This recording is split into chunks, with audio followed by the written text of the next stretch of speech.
The night air in New York always carried a certain weight, a mix of car horns, neon lights, and the restless breath of a city that never truly slept. Claire Evans knew this rhythm well. She had lived here for 7 years, long enough to memorize the cracks in the sidewalk near her apartment on 14th Street and the flicker of the old street lamp that stood across from the tiny bookstore she worked at. Yet, even in this city she thought she understood. There were nights that felt different, nights where the air was charged, like the pause before lightning strikes. This was one of those nights. She closed the shop late, her keys jingling softly as she locked the glass door. The shelves inside stood in neat rows, and the faint smell of paper clung to her jacket. The world outside was quieter than usual, the street oddly empty for a Friday. She felt it then, the strange sensation of being watched, not in the way of a crowd's eyes, not the harmless glance of a stranger, but something sharper, more deliberate. She tightened her scarf and forced herself to keep walking, her heels clicking against the pavement in an even rhythm. It wasn't until she passed the coffee shop on the corner that she saw him. A man leaned against the brick wall, dark coat, broad shoulders, his face shadowed beneath the brim of his hat. He wasn't smoking, wasn't pretending to check his phone. He was just standing there, as though waiting. Their eyes met briefly, and Claire felt her chest tighten. She looked away quickly, but not before noticing the sharpness in his gaze, blue, startlingly clear even in the dim light. She told herself not to be foolish. New York was full of strangers. Still, as she turned down her block, she glanced over her shoulder. He was gone. The apartment was warm, filled with the hum of the old radiator. Claire set her bag down and pressed her back against the door for a moment,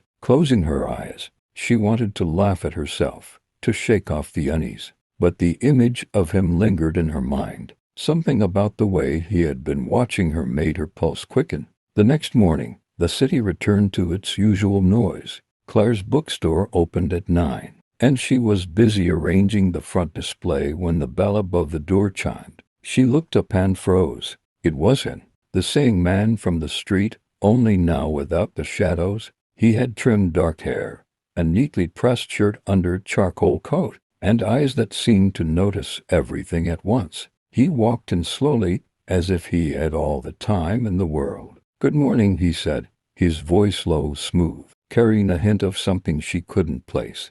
Not exactly local, not fully foreign either. "Morning," Claire answered, keeping her tone steady though her hands trembled slightly as she adjusted a stack of books. "Can I help you find something?" He studied her, not in a way that wasn't polite, but in a way that felt like he was weighing her words, her presence, her very being. Finally, he smiled faintly. "I'm looking for a book, something rare, perhaps, something forgotten." Claire raised a brow. "That's quite a description. Any title in mind?" "Not yet," he replied, stepping closer, "but I think you might help me find it." There was a pause between them, heavy and electric. She wasn't sure if he meant the words literally, or if there was something else beneath them. Her instinct told her to be careful, yet another part of her, the part she often tried to quiet, leaned toward curiosity. She nodded toward the shelves. "Feel free to look around. We have a small rare collection in the back,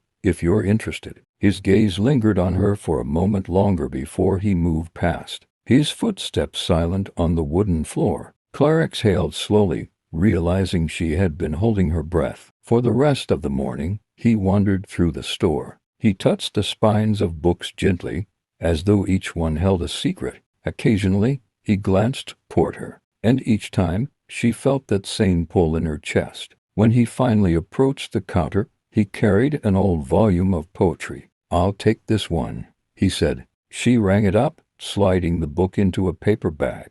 "Good choice.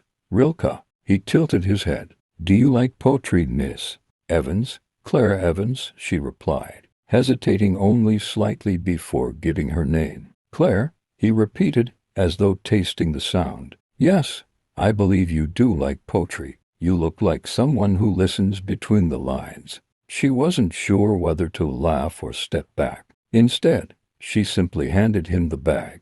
That'll be $12. He placed the money on the counter, his fingers brushing against hers briefly. The touch was warm, steady, and it sent an unexpected shiver through her. "Thank you, Miss Evans," he said softly. "I suspect I'll be back." And just like that, he was gone, the bell above the door ringing faintly in his wake. For the rest of the day, Claire found herself distracted. His presence had been unsettling, yet strangely magnetic. She tried to focus on her work, but her mind kept returning to those piercing eyes, that strange certainty in his voice. Who was he? Why had he been watching her the night before? That evening, she told herself not to expect anything, yet part of her kept glancing at the door. He didn't return, but the feeling lingered that sensed that her life had shifted, even in the smallest way. 2 nights later, she saw him again. This time, not in the store, but outside her apartment building. He wasn't hiding, wasn't pretending to pass by. He was simply there, waiting. Claire's breath caught. She walked toward the building, heart pounding, her keys clutched tightly in her hand. "Are you following me?" she demanded, her voice sharper than she intended. He didn't flinch. He looked at her with that same calm intensity, as though her words were expected. "I had to make sure you were safe," he said. She blinked, startled. "Safe from what?" He paused, his jaw tightening slightly, as though debating how much to reveal. Finally, he shook his head. "It doesn't matter. Not tonight." Her pulse raced, torn between anger and an inexplicable trust she didn't want to admit. "Who are you?" she whispered. His eyes softened, just barely.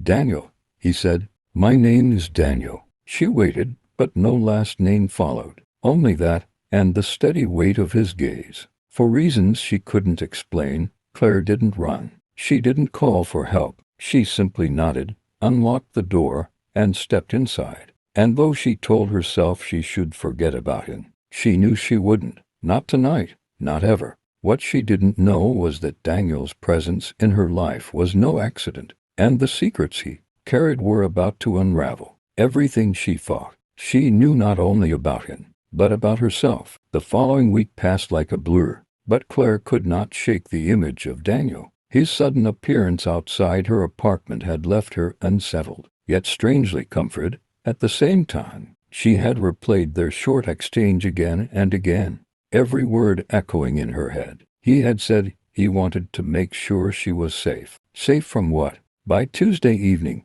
the city had given way to heavy autumn rain. The bookstore was nearly empty, the streets outside glossed with reflections of yellow traffic lights. Claire was locking the register when the bell over the door chimed. She looked up, already knowing who it would be. "You'll ruin your books." Standing there dripping, Claire said, trying to sound more annoyed than she felt. His lips curved into the faintest smile as he stepped inside. "Then maybe I'll have to buy another one." Her breath hitched, but she quickly looked down, fiddling with the keys. "I was just closing." "I know," he replied. His voice was low, steady, the kind of voice that filled silence rather than broke it. "I can walk you home."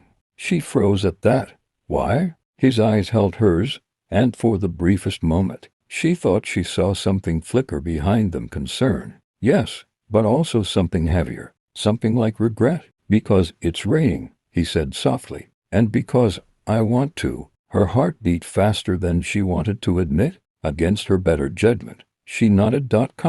They walked side by side through the damp streets, their footsteps splashing in shallow puddles. The city buzzed faintly around them, car horns, a distant siren, laughter spilling from a bar. Yet somehow, with Daniel beside her, everything felt quieter. He didn't rush her, didn't try to fill the space with meaningless words. Instead, he walked as if he had always known this path, as if walking beside her was natural. After a few blocks, Claire broke the silence. "You never told me your last name." He glanced at her, water dripping from his hairline. "That's true." She waited, but he said nothing more. Irritation sparked through her chest. "Most people don't act so mysterious, you know. They introduce themselves like normal human beings." "I'm not most people," Daniel replied simply. The words should have unsettled her, but instead they drew her in deeper. "What exactly are you then?" she asked, her tone sharper than intended. He stopped walking, turning toward her beneath the glow of a street lamp. Rain misted in the air around them, catching the light. "Someone who doesn't want to see you hurt," he said quietly. Claire swallowed hard, her throat suddenly dry. She wanted to ask more, to push past the veil he seemed determined to keep between them. But his eyes, those startling blue eyes, kept her rooted in place. By the time they reached her building, the rain had slowed to a drizzle. She lingered by the steps, not ready to let the moment end, though she could hardly admit that aloud. "Thank you for walking me," she said, her voice softer now. Daniel gave a slight nod, his gaze never leaving hers. "You should lock your door tonight." A shiver ran down her spine, though not entirely from fear. "I always do," she whispered. For a moment, it seemed like he might step closer, close the distance between them. But then he turned, his dark figure disappearing into the wet night. Inside her apartment, Claire leaned against the door, her chest rising and falling quickly. Every instinct told her this man carried secrets, secrets that could burn her if she got too close. And yet she already knew she wanted more. The next day, she found something strange slipped under the bookstore's door before opening hours. A small envelope, no name written on it, only her initials in neat handwriting. She hesitated before opening it, heart pounding in her ears. Inside was a single piece of folded paper. On it, a line written in elegant script. "Not all shadows mean danger. Some follow to keep you from falling." Claire's hand shook as she read the words again and again. She didn't need to wonder who had written them. That night, as she sat by her window listening to the city's restless hum, Claire realized something undeniable. Daniel was no ordinary stranger. He had stepped into her life with quiet intensity, and whether she was ready or not, her world was changing. And somewhere deep inside, beyond fear and reason, she wasn't sure she wanted to stop it. The days that followed only deepened the strange pull Claire felt toward Daniel. He appeared at the bookstore twice more that week, never staying long, never buying more than a single book. Yet every visit carried weight. The bell above the door would chime, and her heart would race before she even looked up. He always spoke in that calm, deliberate way, as though he chose each word with care, as though everything he said had a meaning hidden just beneath the surface. Still, the unease never left her. If anything, it grew stronger. She noticed small things like the way Daniel always positioned himself near the window with his back to the wall, eyes scanning the street as though expecting something. Or how he never offered details about himself, always steering the conversation back to her. One evening, after closing, she found herself pacing her apartment, torn between frustration and desire. She wanted to know him, wanted to pull the truth out of him, and yet she feared what that truth might be. Her phone buzzed with a message from her friend Rachel. "Dinner tomorrow. You've been hiding too long." Claire smiled faintly. Rachel had been her closest friend since college, one of the few people she trusted completely. Maybe a night out would help her clear her head. The following evening, she and Rachel met at a little Italian restaurant tucked on a quiet street. Candles glowed on each table, the air rich with garlic and roasted tomatoes. Claire tried to focus on their conversation, but she found her eyes drifting toward the door every few minutes, half expecting Daniel to appear. Rachel leaned in, her sharp green eyes narrowing. "Okay, spill. Something's going on. You've been distracted all night." Claire hesitated. Part of her wanted to tell Rachel everything, but another part clung to the secrecy, afraid that saying his name out loud would break whatever strange spell she was under. "There's someone," she admitted softly. Rachel grinned. "Finally, who is he?" Claire toyed with her glass, unsure how to explain. "I don't know, honestly. He's different, mysterious, intense. It's like he knows things he shouldn't, and yet I can't stay away." Rachel frowned. "Claire, that doesn't sound romantic. That sounds dangerous." Before Claire could respond, her eyes flicked past Rachel and froze. At the far end of the restaurant, half hidden in shadow, Daniel sat at a small table. He wasn't eating. He wasn't drinking. He was just there, watching. Her pulse hammered in her chest. "Oh my God," she whispered. Rachel turned, following her gaze. "Is that him, Claire? He's staring at you like," she lowered her voice, "like he's in a thriller movie." Claire's breath came shallow. Why was he here? Had he followed her? Daniel didn't move toward them, didn't acknowledge her with more than a lingering glance. But the intensity of his gaze was enough to keep her frozen in place. "Claire," Rachel hissed, gripping her hand. "This is not normal. You need to walk away from this guy." Claire wanted to agree. She wanted to nod, to promise she would cut ties before it went too far. But when her eyes met Daniel's across the dimly lit room, something inside her shifted. It wasn't just obsession. It wasn't just fear. It was a connection that defied reason, a tether pulling her toward him despite everything. And in that moment, Claire realized something terrifying. Whatever Daniel was hiding, whatever danger he carried with him, she was already too deep to turn back. When she looked back again, his table was empty. Daniel had vanished into the night, leaving her with nothing but unanswered questions and the racing of her own heart.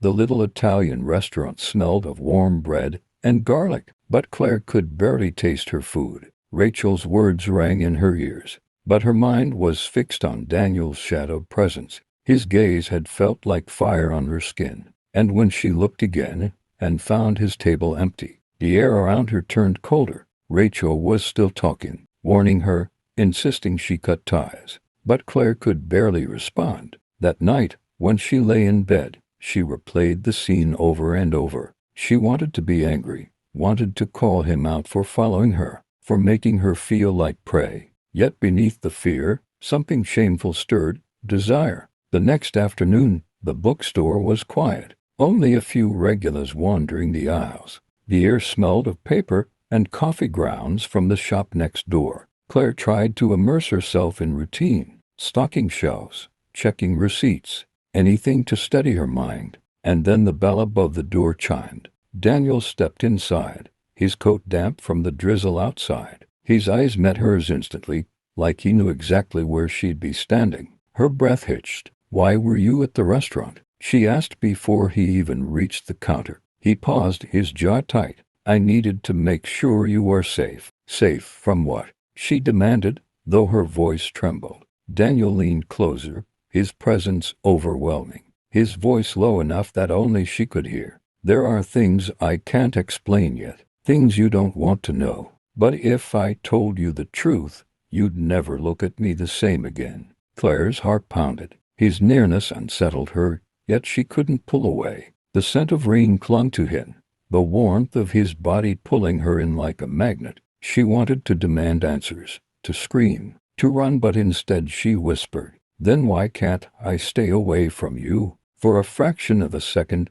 Daniel's control cracked. His eyes softened, raw and unguarded. His hand twitched as if he wanted to touch her but fought against it. "I don't want you hurt," he said hoarsely. "You're already too close." Before she could reply, the bell over the door chimed again. A man entered, tall, broad-shouldered, his dark suit damp from the rain. His gaze swept the shop, sharp and searching, before landing on Daniel. The two men locked eyes, and the air turned electric. Daniel stiffened. Without another word, he slipped a card across the counter to Claire. "Keep this safe. Don't let anyone else see it." His hand brushed hers as he pressed it into her palm, a fleeting touch that sent a shiver through her. Then he was gone, striding past the stranger without a word, disappearing into the storm outside. Claire stood frozen, the mysterious card burning in her hand. She wanted to chase after him, but something in the stranger's eyes rooted her in place,